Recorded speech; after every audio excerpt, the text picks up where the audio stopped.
श्री शिवाय नमस्तुभ्यम। हम सबको पता है कि आज है 25 जनवरी यानी कि पौष पूर्णिमा का बहुत ही प्यारा सा दिन, क्योंकि आज के ही दिन आपकी पुष्य नक्षत्र भी पड़ रही है। और आज शाम के टाइम पे आपको एक आटे का तुलसी दीपक लगाना होगा, जिससे आपकी फैमिली, आपका पूरा परिवार हमेशा खुश रहेगा। उन्हें लाइफ में कभी पीछे मुड़ के देखने की ज़रूरत नहीं पड़ेगी अगर इस दीपक को आपने थोड़ा तरीके से और समझ के लगा दिया। ठीक है, बहुत ही स्पेशल उपाय है, तो समझने की कोशिश ज़रूर करेंगे अपने परिवार के लिए। ठीक है, चलो समझते हैं इस उपाय को। यहां पे देखो, जानबूझ करके मैंने इतने सारे दीपक यहां पे लगा रखे हैं, इसलिए कि आप समझ पाओ कितने दीपक हमें लेने हैं। आपको 3 दीपक लेने होंगे आटे के, है ना। अपने घर पे बना सकते हो बहुत ही आसानी से, छोटा छोटा 3 दीपक लेंगे।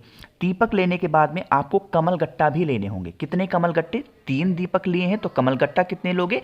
3 कमल गट्टे भी लेंगे। और उसके बाद में आपके घर में कहीं पे भी अगर गमले में या फिर नीचे जमीन में तुलसी माता का पौधा लगा हुआ है, तो उस पौधे के पास में आपको क्या करना होगा, 3 के तीनों दीपक को पौधे के पास में रखेंगे और वहां पे गोल बत्ती का दिया लगाएंगे। कौन सा? गोल बत्ती का दिया। अभी दीपक को जलाना नहीं है, सिर्फ गोल बत्ती का दिया लगा दोगे, उसमें घी डालोगे, है ना। घी भी डाल दिया, जलाना नहीं अभी। अब उसके अंदर आपको डालना होगा माँ लक्ष्मी का ध्यान करते हुए। किसका ध्यान? माता लक्ष्मी का ध्यान करते हुए इन 3 के तीनों दीपक में एक एक कमल गट्टा डाल देना, है ना। कमल गट्टा डाल दिया। अब जो ये दीपक है ना गोल बत्ती वाला, इसको एक मंत्र बोल करके जलाना होगा। यह काम शाम के टाइम पे करना है, प्रदोष काल में। सुबह मत करने लगना, शाम के टाइम पे प्रदोष काल में इस दीपक को जब जलाओगे, ओम नमो भगवते वासुदेवाय, फिर से बोल रहा हूं, ओम नमो भगवते वासुदेवाय, इस मंत्र का स्मरण करते हुए, गुरुवार की पुष्य नक्षत्र पड़ रही है, पौष पूर्णिमा का दिन है, आप इस मंत्र का स्मरण करते हुए जला देना। और जब तक ये दीपक जलेगा प्रार्थना कर लेना। और दीपक जैसे ही ठंडा हो जाए, कमल गट्टे के साथ इस 3 के तीनों दीपक को उठाएंगे। आपके घर के आसपास में कोई भी नदी, तालाब, सरोवर, कुआं, बावड़ी हो, उसमें ले जाकर के विसर्जन कर देना। नहीं है नदी, तालाब, सरोवर, कुआं, तो कोई भी पीपल का पेड़ हो या फिर वट वृक्ष का पेड़ हो, उसके नीचे ले जाकर के रख देना। आपकी फैमिली में, आपके पूरे परिवार में कभी कोई संकट नहीं आ सकता। हमेशा आपका पूरा परिवार खुशी के साथ रहेगा। ठीक है, समझे आप? बहुत ही छोटा सा, तो वीडियो को शेयर सभी लोग जरूर करेंगे। ठीक है, पहले उपाय की बात समझ में आ गई। अब इस गुरुवार के पुष्य नक्षत्र और पूर्णिमा के संयोग पर दूसरे उपाय की बात हम लोग कर रहे हैं। दूसरा उपाय किन के लिए है? ये भी आपके फैमिली के लिए है, आपके परिवार में खुशियों को और बढ़ाने के लिए है, लाने के लिए। क्योंकि भैया कैसे? देखो, यहां पे आपके सामने दिख रहा होगा दाल। ये दाल है चने की दाल। कौन सा? चने की दाल। चने की दाल के साथ आपको लेना होगा गुड़। अब इसको रखोगे कहां? सारा खेल यहीं पे है। जिसने गलती की फिर वो उसको फायदा नहीं होता। गुड़ कितनी लोगे? एक बड़ा सा गुड़ लेंगे, छोटा नहीं, बड़ा सा गुड़ लेंगे। और चने की दाल आपकी जितनी क्षमता हो उतना लेना, है ना। एक सफेद कपड़ा लेंगे। यहां पर क्या लोगे? सफेद कपड़ा। जितने भी चने की दाल आपने लिए हैं सफेद कपड़े पे रखेंगे और एक बड़ा सा जो गुड़ का टुकड़ा लिया है उसको रखेंगे। इसकी एक पोटली बनाएंगे, जैसे पोटली नहीं बनाते हैं छोटी सी, वैसे पोटली बनाना। और इस पोटली को उठाएंगे और यहां पे आपके पास में 2 ऑप्शन है। पहला ऑप्शन तो यह है कि अगर आप पे घर के आसपास में कोई भी वट वृक्ष का पेड़ है तो कुछ भी वहां पे कहिएगा, वट वृक्ष पेड़ के नीचे जाएंगे, चुपचाप अपने परिवार की सुंदर कामना के लिए, अच्छे कामना के लिए, बढ़ोतरी के लिए वट वृक्ष के नीचे चुपके से शाम के टाइम पे रखेंगे और तुरंत वहां से हटेंगे। रखने के बाद रुकना नहीं है, बस कामना करके रखा और तुरंत वहां से हटे। ठीक है, पहला काम तो ये किया।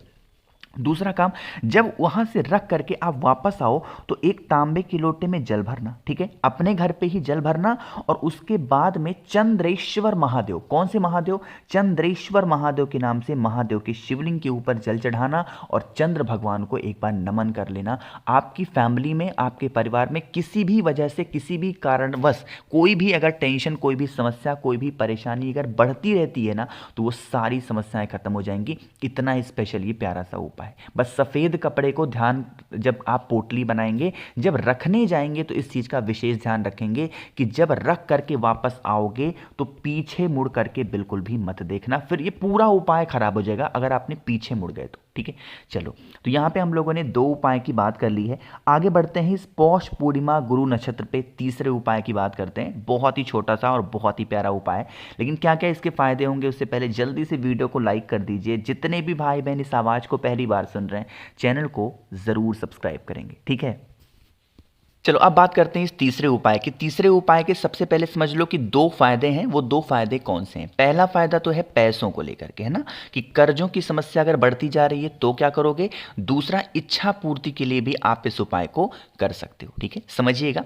यहाँ पे आपके सामने एक पत्ता दिख रहा है, यह है शमी का पेड़। कितने पत्ते लोगे? 2 शमी के पत्ते लेंगे, इससे ज्यादा मत लेना। 2 शमी के पत्ते लेंगे, साथ ही साथ आपको एक बेलपत्र भी लेनी होगी। 2 शमी के पत्ते, एक बेलपत्र लेना और उनको लेंगे और पहुंच जाएंगे महादेव के मंदिर में। मैंने क्या बोला? महादेव के मंदिर में। यहां पे शिवलिंग के पास नहीं जाना। तो मंदिर के पास पहुंचोगे तो दर्शन किसके होंगे? नंदी बाबा के। अरे होंगे कि नहीं होंगे? तो जो एक बेलपत्र आपके पास में है ना, उस एक बेलपत्र को नंदी बाबा के उठे पैर पर आपको समर्पित करना होगा, नंदेश्वर महादेव के नाम से। किसके नाम से? नंदेश्वर महादेव के नाम से बेलपत्र यहां पे समर्पित करेंगे। आपके पास में 2 शमी के पत्ते हैं कि नहीं है? उन 2 शमी के पत्तों में से जो एक शमी का पत्ता होगा वो नंदी बाबा के दोनों सींगों के बीच में रखना होगा। जो शमी का पत्ता है नंदी बाबा के दोनों सींगों के बीच में रखेंगे। एक शमी का पत्ता और बचा है। जब आप उसको लेंगे और जब महादेव के मंदिर के अंदर आप जाने लगेंगे तो उनका चौखट पड़ेगा कि नहीं पड़ेगा? तो वहां उस चौखट के किसी भी साइड, चाहे तो इस साइड या फिर इस साइड, आपको कोई सा भी महादेव का नाम लेकर के उस एक शमी पत्र को समर्पित करेंगे। अंदर प्रवेश करेंगे शिवलिंग के पास में, 1 लोटा जल महादेव के शिवलिंग के ऊपर चंद्रमौली महादेव या फिर चंद्रेश्वर महादेव के नाम से जल को समर्पित कर देना। पौष पूर्णिमा के दिन शाम के टाइम पे प्रदोष काल में जो भी व्यक्ति इस तरीके से उपाय को कर लेता है, उनकी जो भी प्रॉब्लम्स होती हैं लाइफ की, चाहे वो पैसों को लेके हो, कर्ज की समस्या हो, मनोकामना हो, कोई सी भी प्रॉब्लम है ना, वो सारी समस्याएं धीरे धीरे खत्म जरूर होती हैं। ठीक है, करिएगा सभी लोग जरूर इस बहुत ही स्पेशल और बहुत ही छोटे प्यारे से उपाय को, है ना। 3 हो गए हैं। एक लास्ट उपाय की हम लोग बात करते हैं जो कि गुरुजी हर बार अपनी कथा में इस उपाय के बारे में बताते रहते हैं ना। बहुत ही छोटा सा है, समझने की कोशिश करेंगे। यहां पे आपके सामने एक दूध का लोटा दिख रहा है, तो इसी तरीके से चाहे तो स्टील की कटोरी हो, ग्लास हो या कोई लोटा हो, लेकिन वो तांबे का नहीं होना चाहिए। आप उसमें दूध भरोगे, ठीक है, पूरा नहीं भरना, थोड़ा सा डालेंगे, दूध लेना और वो दूध गौ माता का होना चाहिए। साथ ही साथ एक बेलपत्र लेना, इस एक बेलपत्र को दूध के अंदर डाल देना। ठीक है, इस उपाय को करने का समय है या तो आप दोपहर में, ठीक दोपहर में 12 बजे इस उपाय को कर सकते हो या फिर शाम के टाइम पे 6 बजे इस उपाय को कर सकते हो। दोनों में से कोई भी टाइम आपके पास में हो सकता है ना, करना। और उसके बाद में आपके घर में जितने भी कमरे हों, जितने भी रूम्स हों, उन सभी कमरों में एक बार उस कलश को लेके, लोटे को लेके, ग्लास को लेके घूम लेना। घूमने के बाद में आपके घर में जो भी महादेव का शिवलिंग हो या फिर उनकी कोई भी फोटो, मूर्ति, प्रतिमा हो, उनके ऊपर एक साथ दूध के साथ बेलपत्र को महादेव के शिवलिंग के ऊपर चंद्रमौली महादेव के नाम से समर्पित कर देना। अगर आपके घर में, फैमिली में, परिवार में किसी भी प्रकार से कोई भी टेंशन बढ़ रही है, बहुत ज़्यादा परेशान हो गए हो, आपकी समस्या खत्म नहीं हो पा रही है, तो उस समस्या का ध्यान करते हुए दूध वाली जो कटोरी है महादेव के शिवलिंग के ऊपर समर्पित करना। ठीक है, समर्पित करने के बाद में फिर 1 लोटा शुद्ध जल भी वहाँ पे समर्पित करेंगे। बाकी को वहाँ पे कुछ भी छोड़ करके नहीं आना है, जो भी पात्र लेकर गए हो उसे वापस अपने घर पे ला करके रख देना, है ना। बहुत ही छोटा सा उपाय था, आप सभी लोगों को करना होगा। बस ध्यान रखना, इस उपाय को करने का समय निर्धारित है, या तो दोपहर में ठीक 12 बजे इस उपाय को करो या फिर शाम के टाइम पे 6 बजे इस उपाय को आप कर सकते हो। दोनों में से कोई भी टाइम हो, बस समय का थोड़ा सा ध्यान रखिएगा, है ना। कोशिश की है मैंने आप सभी को बहुत ही अच्छा, बहुत ही प्यार से समझाने की। कुछ पूछना है, नहीं समझ में आया तो आप हमसे नीचे कॉमेंट सेक्शन में पूछ सकते हैं। वीडियो को लाइक सभी को करना होगा। जितने भी भाई बहन मेरी इस आवाज़ को पहली बार सुन रहे हैं, चैनल को ज़रूर सब्सक्राइब करेंगे। और अगर आप लोगों में से किसी को भी मुझसे फ़ोन पे बातें करनी है, मैसेज बातें करनी है, तो आप हमें इंस्टाग्राम या फिर फेसबुक पे फॉलो कर सकते हैं, जिसके लिए सर्च करना होगा द नेचुरल प्लैनेट 108। एक बात और बता दूं यहीं पे आपको कि कोई भी, जितने उपाय मैंने आपको बताए हैं, कोई भी उपाय किया करो ना, बहुत मन से किया करो। ये सोच के किया ही मत करो कि उपाय हम कर रहे हैं हमें फ़ायदा करेगा नहीं करेगा, ये सब मत सोचा करो। जिसने ये चीज़ें सोची उनका कभी कोई फायदा नहीं होता। आप अपने मन में भी एक निष्ठा रखो, एक भाव रखो, महादेव के प्रति भरोसा रखो। भरोसे से उपाय को करोगे, आपको सफलता जरूर मिलेगी। बट एक फायदे के तौर पे उपाय करने जाओगे तो फिर वहां पे मुझे नहीं लगता कि महादेव साथ भी देंगे आपका। और हाँ, दूसरी चीज, कर्म पे जरूर ध्यान देना। कर्म करोगे तो ही महादेव हाथ पकड़ेंगे। अगर सिर्फ भाग्य के सहारे बैठे हो तो फिर वहां पे कोई देवी देवता आपका हाथ नहीं पकड़ेंगे। ठीक है, कोशिश की है समझाने की। श्री शिवाय नमस्तुभ्यम।